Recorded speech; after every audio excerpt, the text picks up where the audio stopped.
La batalla de Armagedón es un gran conflicto militar, un desastre nuclear.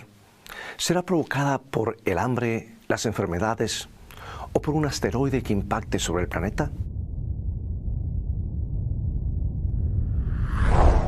¿Qué tienen que ver con ella el dragón, la bestia y el falso profeta? Prepárate ahora mismo para la última batalla que habrá sobre el planeta Tierra. Pero la pregunta es, ¿qué es la batalla del Armagedón exactamente? Podrías entrar en cualquier librería o biblioteca de tu ciudad y encontrar 10, 20, 100 libros tal vez sobre el tema de las profecías bíblicas. Y he notado algo. Cuando abres esos libros, comienzas a leerlos, ninguno coincide con los demás. Parece que nadie sabe exactamente qué es la batalla del Armagedón. Y algunos dicen que la batalla del Armagedón será un conflicto militar de grandes proporciones. Otros dicen que no será un conflicto militar, sino un desastre nuclear que barrerá con todo. Y otros dicen que no va a haber ninguna guerra, sino que se trata del hambre. Y otros dicen, no será el hambre, serán las pestes, una de esas nuevas enfermedades que aparecen con frecuencia. Y hay otros que no están de acuerdo con ninguno de ellos y dicen que el Armagedón será un asteroide o un cometa que impactará sobre la superficie de la Tierra, terminando con todos nosotros. Bueno, he escuchado todas estas explicaciones que te puedes imaginar y otras más. Y algunas personas dicen, ¿sabes por qué recibes tantas respuestas distintas? Es porque la profecía bíblica no se puede entender. Todos tienen su propia interpretación y aceptan cualquier cosa que parezca coincidir. Y yo pregunto, ¿es verdad que la profecía bíblica es incomprensible? ¿Es como un violín en el que se puede tocar cualquier antigua melodía porque de todos modos nadie la va a entender? Francamente no lo creo. El mismo título del libro es Apocalipsis y eso nos indica que no es ininteligible porque quiere decir revelación. Y en griego, Apocalipsis significa develar o revelar. Como ves, Dios no está tratando de confundirte con el libro, sino que está tratando de revelarte algo.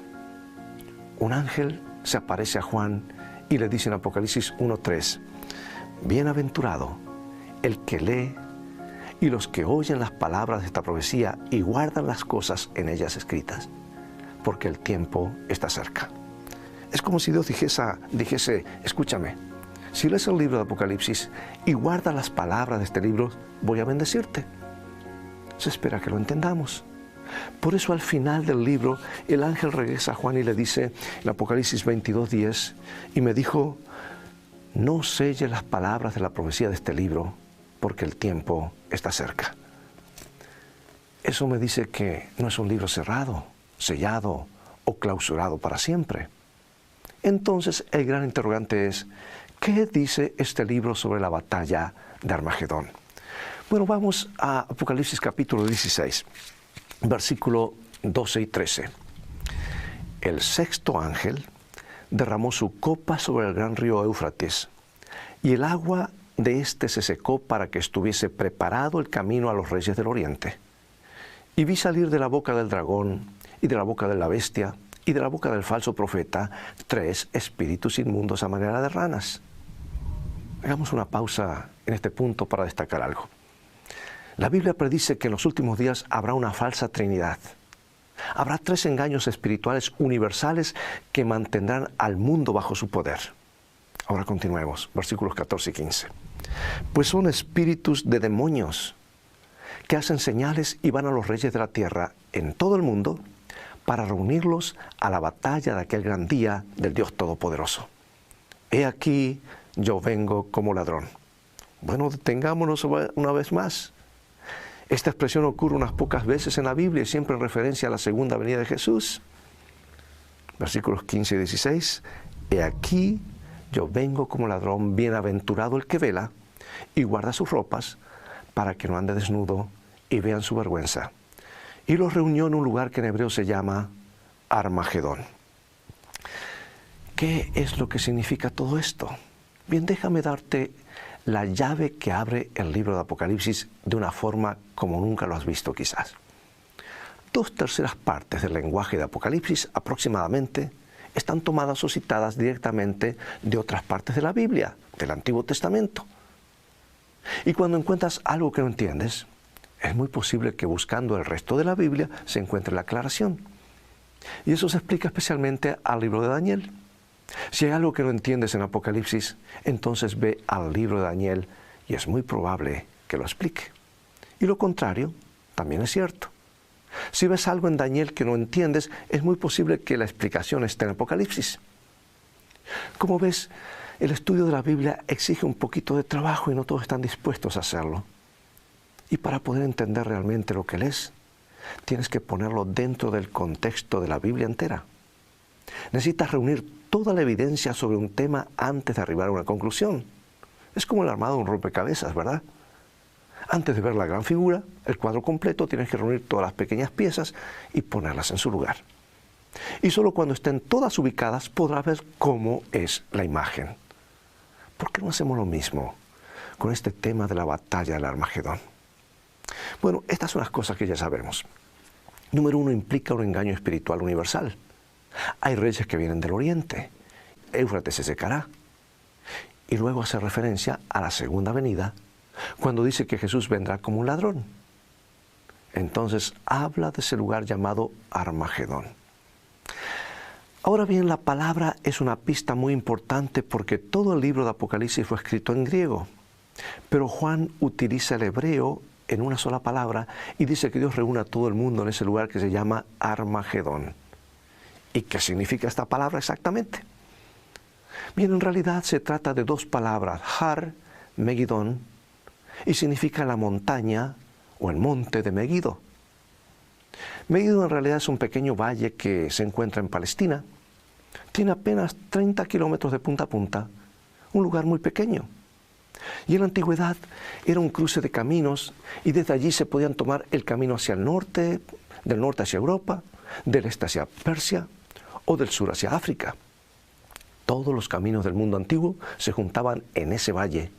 Y por esa razón, todos los ejércitos del mundo antiguo se confrontaban en el valle de Megido. Y en ese lugar se han librado más batallas que en cualquier otro espacio en todo el planeta. Fue en ese valle, ¿recuerdas que Débora y Barak vencieron los ejércitos de Sísara? Fue en ese valle que Josué, al frente del pueblo de Israel, venció a los reyes de Canaán. No solo fue el escenario de conflictos militares, sino también de conflictos espirituales.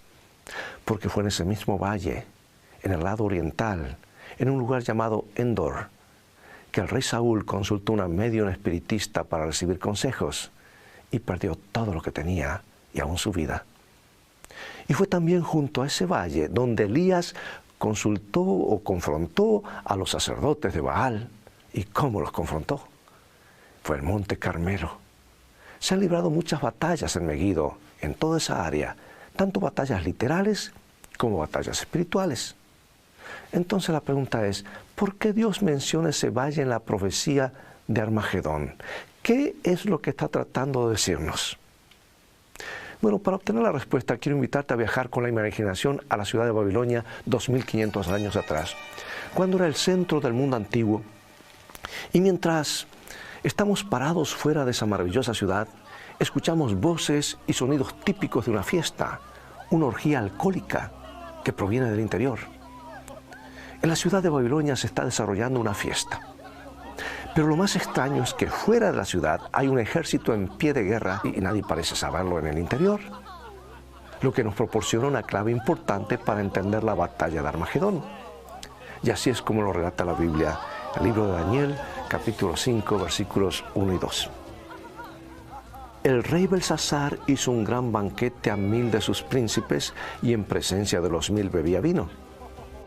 Belsasar, con el gusto del vino, mandó que trajesen los vasos de oro y de plata que Nabucodonosor, su padre, había traído del templo de Jerusalén, para que bebiesen en ellos el rey y sus grandes, sus mujeres y sus concubinas.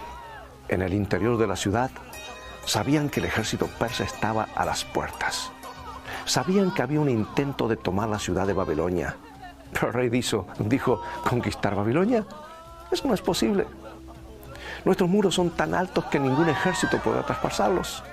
Nuestras murallas son tan anchas que pueden circular 2 carros lado a lado en la parte superior y ningún ejército podrá derribarlas. Además tenemos alimento suficiente para 20 años y tenemos el gran río Éufrates que atraviesa la ciudad. Tenemos todo el agua que se necesite. La historia nos dice que estaban tan confiados en todos estos puntos que hasta les tiraban comida a los persas desde los altos muros. Estaban confiados en sí mismos, aunque los ejércitos del oriente estaban a las puertas de la ciudad. La Biblia nos dice que mientras estaban en el banquete, de pronto aparecieron los dedos de una mano en medio del aire y con letras de fuego escribieron 4 palabras sobre la pared: Mene, Mene, Tekel, Uparsin. Y de golpe la fiesta se interrumpió por completo. Y las rodillas del rey comenzaron a golpear una contra la otra. Llamó a los sabios del reino. ¿Qué significa esa escritura en la pared?, les preguntó. Quiero saber qué significa.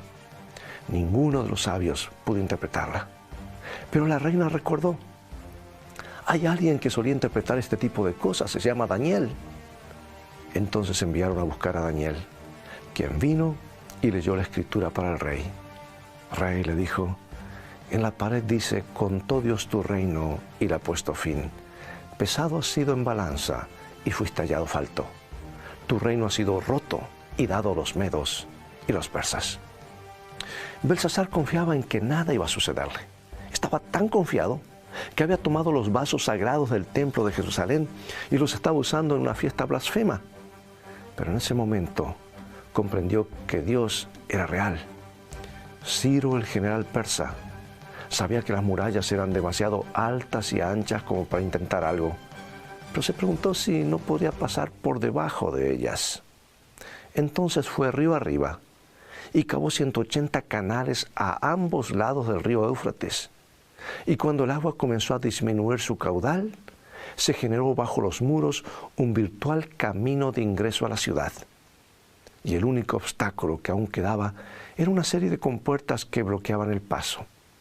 Pero esa noche, como todo el mundo estaba bebiendo en la orgía, olvidaron cerrar las compuertas y Ciro tomó la ciudad.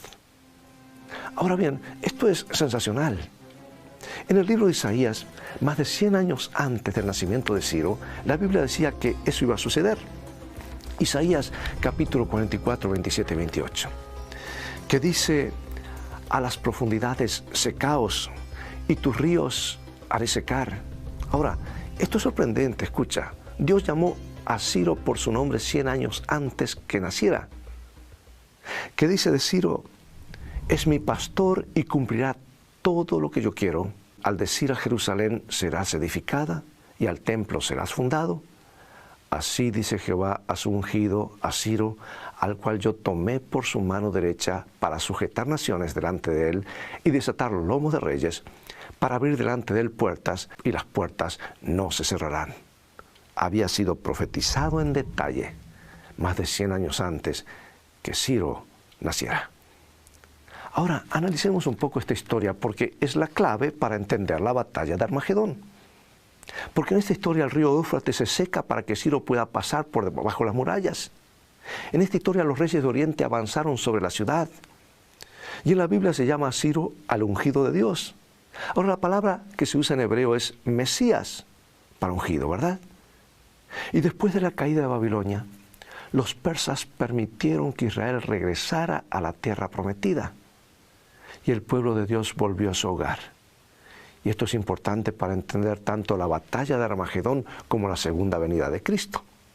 Leamos ahora la profecía una vez más, teniendo en cuenta lo que acabamos de leer del Antiguo Testamento. Apocalipsis 16, 12.